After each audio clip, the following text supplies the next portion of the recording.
Ah si madame elle veut ça, on va lui en privé un peu. Bah salut.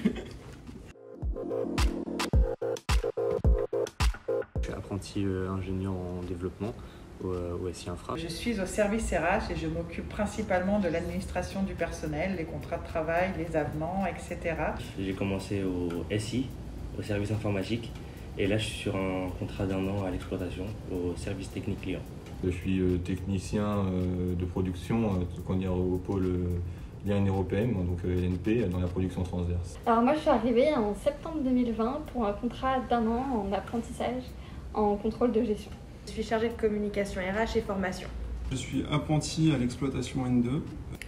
Moi aussi je suis arrivé en septembre 2020 pour un contrat de 2 ans en apprentissage et en contrôle de gestion.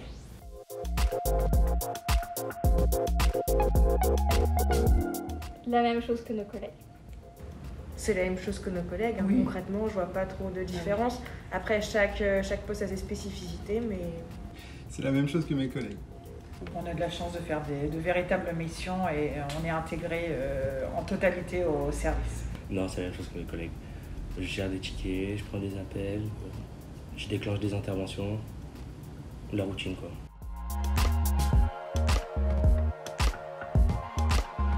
Ouais, non, la moyenne d'âge est assez jeune, ils sont à peine plus vieux que moi, et oui, non, il y a quelques anciens et c'est tout. Équipe jeune, très conviviale. Déjà la moyenne d'âge dans la boîte, on va pas se le cacher qu'elle est plutôt aux alentours d'une, je sais pas, 35 ans, quelque chose comme ça, donc les gens sont plutôt jeunes autour de moi, même si je suis le plus jeune du service. C'est bonne ambiance avec tout le monde et tout le monde, c'est super dynamique en fait. Non, ça va, ils sont dans la fleur de l'âge.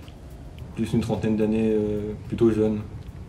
À peine quelques années d'écart avec moi pour certains aussi. On a de la chance d'être dans une équipe plutôt jeune, dynamique, donc c'est très intéressant et en plus avec des collègues qui ont toujours envie de changement et d'évolution et qui nous font participer à ces changements.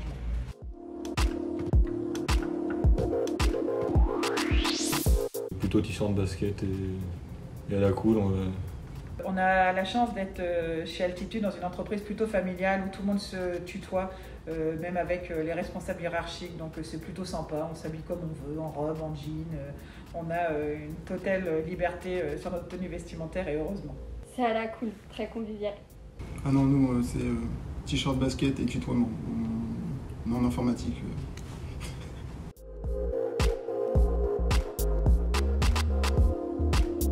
Alors moi, concrètement, l'école, ça va pas me manquer du tout. J'ai vraiment hâte d'intégrer le monde du travail et ce contrat d'apprentissage m'a vraiment aidé à découvrir le monde professionnel et je le regrette pas du tout. On est tellement bien intégrés qu'on ne veut plus sortir en fait pour aller en cours, donc on préfère rester. Ouais, je suis plutôt pour la deuxième option, de ne pas retourner à l'école et plutôt de rester dans le monde du travail. C'est yes bosser et go continuer en tout cas dans le même domaine. Parce que clairement ces 3 années m'ont appris énormément et m'ont surtout donné envie de continuer, alors qu'au départ quand j'ai commencé j'étais pas sûr de vouloir faire ça. Je suis très contente et fière d'avoir fait ma reconversion professionnelle, de m'être spécialisée dans les ressources humaines, mais voilà, je suis contente après 2 ans d'arrêter les études. Non, c'est plutôt ça y est, c'est enfin fini l'école, on se lance dans le bain. Alors, cap ou pas cap de rejoindre la team Altitude Infra? Cap ou pas cap de rejoindre Altitude Infra? Là-dessus, faut qu'on commence. Cap Cap ou pas cap de rejoindre la team Altitude Infra. Après le plus gros reste à venir, il y a encore d'énormes challenges. Cap ou pas cap de rejoindre la team Altitude Infra? Cap ou pas cap de rejoindre la team Altitude Infra?